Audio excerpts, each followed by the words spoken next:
नमस्कार, हर हर महादेव, जय शिव शंकर शंभू। स्वागत है आप सबका अपने प्लेटफॉर्म privateteacher.com पे। अगर मैं अपने इंट्रोडक्शन की बात करूं तो मेरा नाम आप सब जानते हैं कि मेरा नाम स्वाति शुक्ला है, ठीक है। और मैं पिछले 15 सालों से करीब इस टीचिंग लाइन में हूँ। 15 सालों से, ठीक है। मैं एज अ स्कूल टीचर काम कर रही थी और 2018-19-20 की अगर बात करूं, कोरोना से पहले, तो लखनऊ में एक कोचिंग है जिसका नाम है डेडिकेशन जोन। वहां पे मैं पढ़ा रही थी as a UP TET faculty, जहां पे मेरा मेन टॉपिक रहता था हिंदी और चाइल्ड पेडागोजी। वहां पे मैं हिंदी और चाइल्ड पेडागोजी पढ़ाती थी। Is it okay? Right now अभी मैं देहरादून में हूँ और एक संस्था के साथ में मिलकर मैं काम कर रही हूँ। अपार्ट फ्रॉम दैट, यूट्यूब पे एक छोटी सी पहल पिछले 1-1.5 महीने से चल रही है, जहां पे मैं केवीएस के बच्चों की प्रिपरेशन करा रही हूँ। यानी कि हर टाइप के जो टीचिंग एग्जाम्स है वहां के बच्चों की मैं प्रिपरेशन करा रही हूँ, क्योंकि खुद का एक अच्छा खासा एक्सपीरियंस रहा है टीचिंग एग्जाम्स का। C TET, UP TET, super TET, सारे एग्जाम्स मेरे क्वालिफाई हैं। और किसी कारणवश से मैं अभी देहरादून में हूँ, कुछ अपने पर्सनल रीजन से, तो साथ साथ में मेरी ये चीज जो ये पहल है ये चल रही है, ठीक है।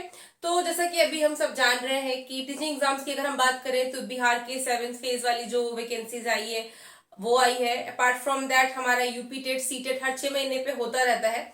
तो बेसिकली अभी जो ये बैच मैं स्टार्ट करने जा रही हूँ ये स्टार्ट हो रहा है हमारा यूपी टेट के लिए, ठीक है।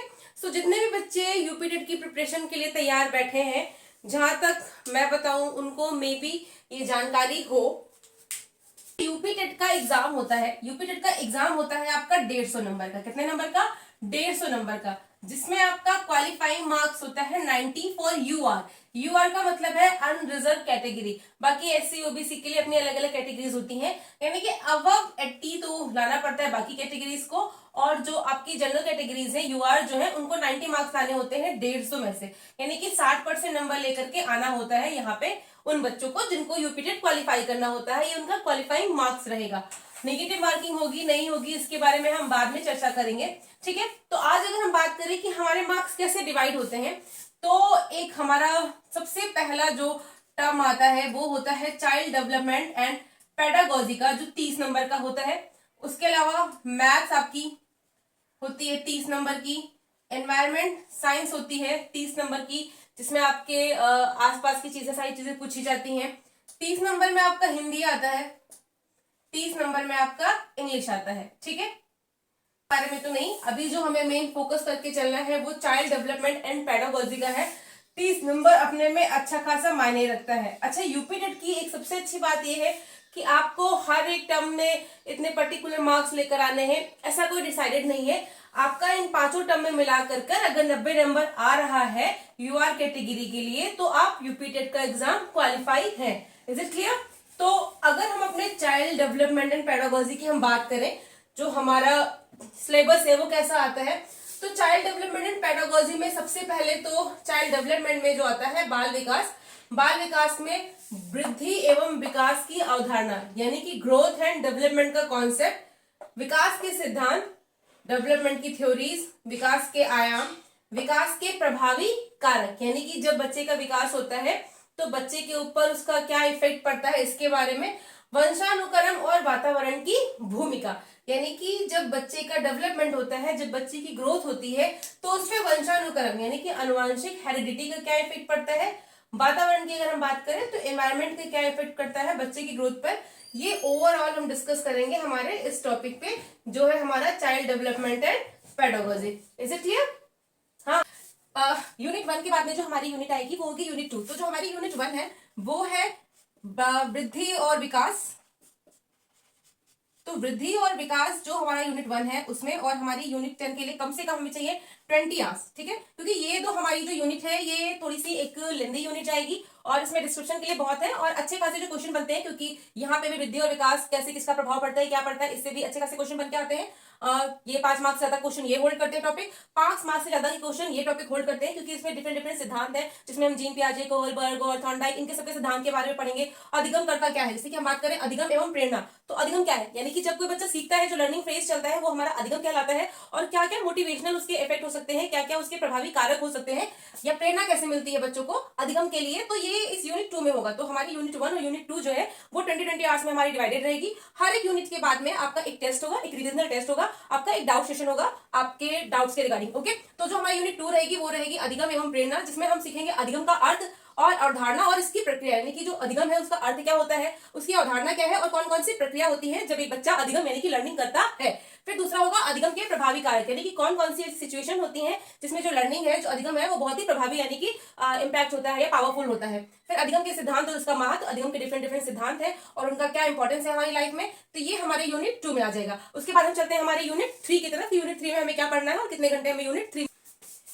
चलिए, तो अब हम मूव करते हैं हमारी यूनिट 3 की तरफ। जो हमारी यूनिट 3 है वो है व्यक्तिगत विभिन्नताएं और व्यक्तित्व, यानी कि एक पर्सनालिटी, यानी कि एक व्यक्ति दूसरे व्यक्ति से कैसा भिन्न होता है और व्यक्ति का व्यक्तित्व कैसा होता है, इसके बारे में इस यूनिट में हम चर्चा करेंगे, जिसके लिए हमें अप्रॉक्स चाहिए होंगे 15 आवर, जिसमें हमारा रिविजनल टेस्ट और प्रैक्टिस टेस्ट भी इंक्लूडेड रहेगा।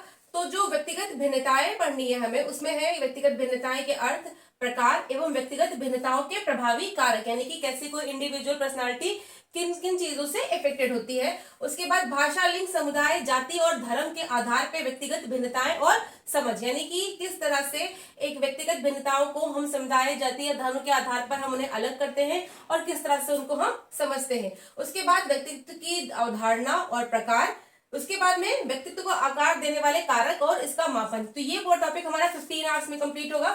उसके बाद जो हमारी नेक्स्ट यूनिट आएगी, यूनिट 4, वो है हमारी बुद्धि, कि किस प्रकार से बुद्धि का क्या योगदान है, किस तरह से बुद्धि से क्वेश्चन आएंगे। ठीक है, तो चलिए हम बढ़ते हैं हमारी नेक्स्ट यूनिट की तरफ। बुद्धि के विभिन्न सिद्धांत के बारे में पढ़ेंगे। एक आयामी बुद्धि, द्विआयामी बुद्धि का सिद्धांत किसने दिया, इन सब के बारे में, बुद्धि का हम मापन कैसे करते हैं, बहुआयामी बुद्धि के बारे में पढ़ेंगे। तो ये हमारा जो टॉपिक है, ये रिविजनल टेस्ट और आपके डाउट सेशन के साथ में 15 आवर्स हमारे इस टॉपिक में लग जाएंगे। उसके बाद में हमारा जो यूनिट 4 आएगा वो रहेगा अधिगमकर्ताओं की समझ एवं समायोजन। तो अधिगमकर्ता की हम बात करें, यानी कि हम खुद जो लर्नर होता है उसकी समझ एवं समायोजन किस प्रकार से होगा, इस यूनिट में हम इसका अध्ययन करेंगे या इसकी हम लर्निंग करेंगे, जिसमें हम विभिन्न अधिगमकर्ताओं की समझ का अध्ययन करेंगे, यानी कि जो लर्नर्स होते हैं वो डिफरेंट डिफरेंट टाइप्स के होते हैं, हर एक की समझ, हर एक के सीखने का तरीका अलग होता है, तो उनके बारे में यहाँ पे हमें पढ़ना है।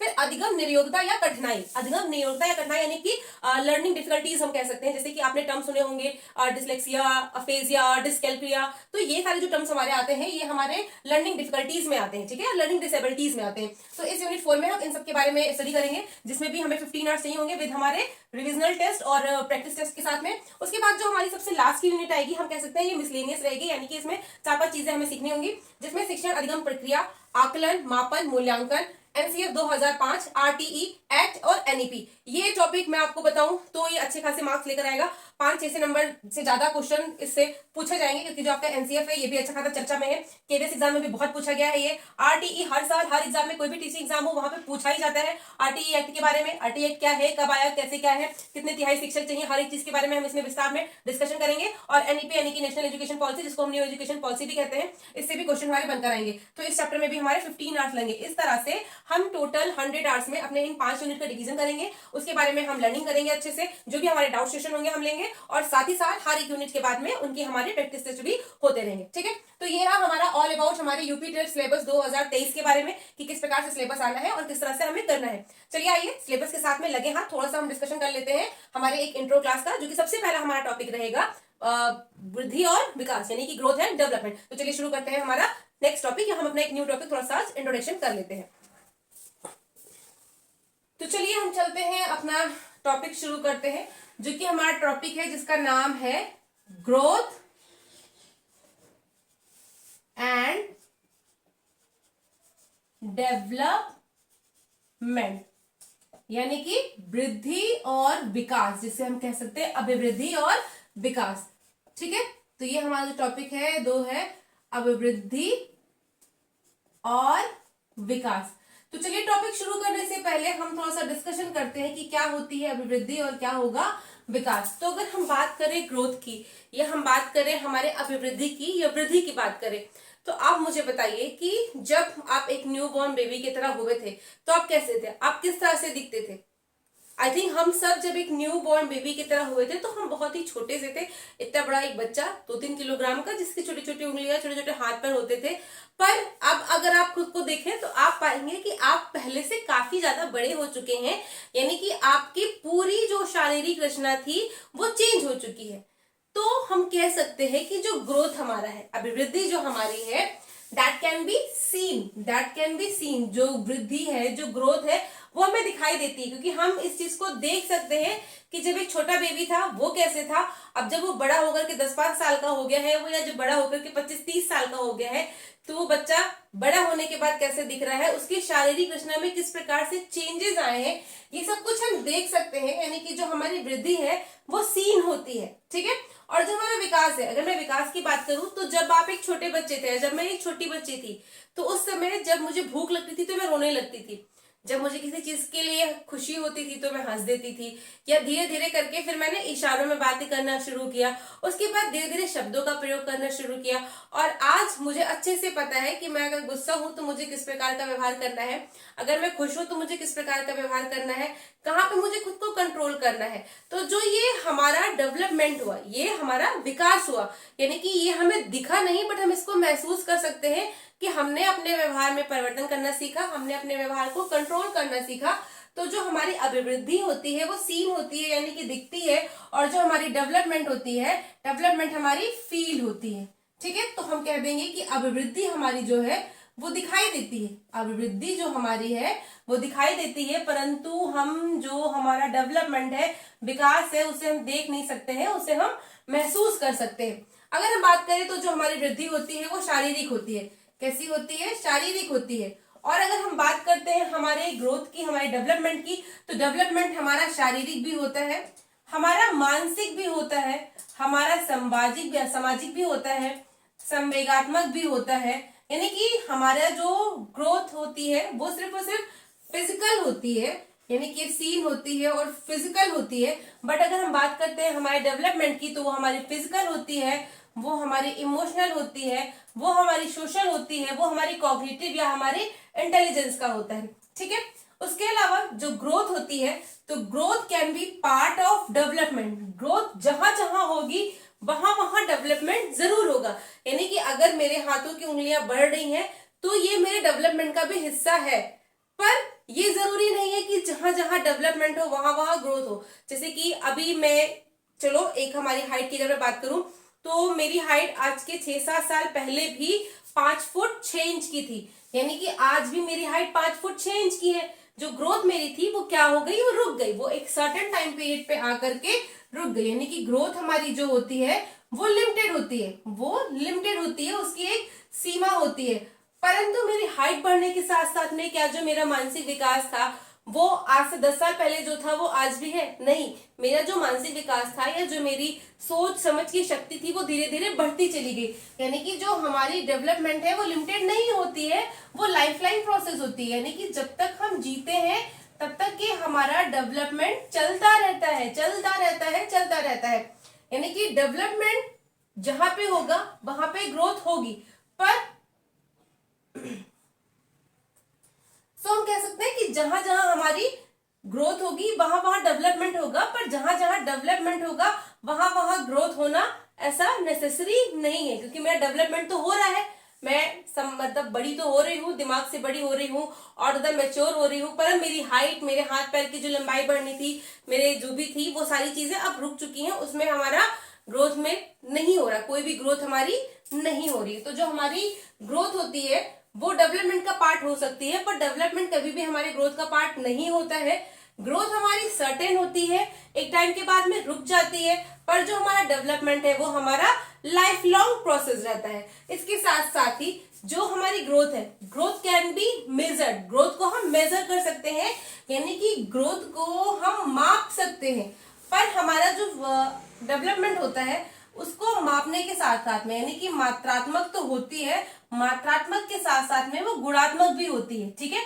मात्रात्मक होने के साथ साथ में गुणात्मक होती है, यानी कि जिसको नापा भी जा सके और जिसके अपने कुछ गुण भी हो जाएंगे वो हमारा आ जाएगा डेवलपमेंट में। तो इस तरह से हमारे डेवलपमेंट एंड ग्रोथ के डिफरेंट डिफरेंट पार्ट होते हैं, जिसको हम और ब्रीफ में डिस्कस करेंगे हमारे नेक्स्ट क्लास में। अभी जस्ट ये हमारे यूपी टेट के सिलेबस के बारे में और एक हमारा शॉर्ट इंट्रो था कि हमारी वृद्धि और विकास क्या होती है।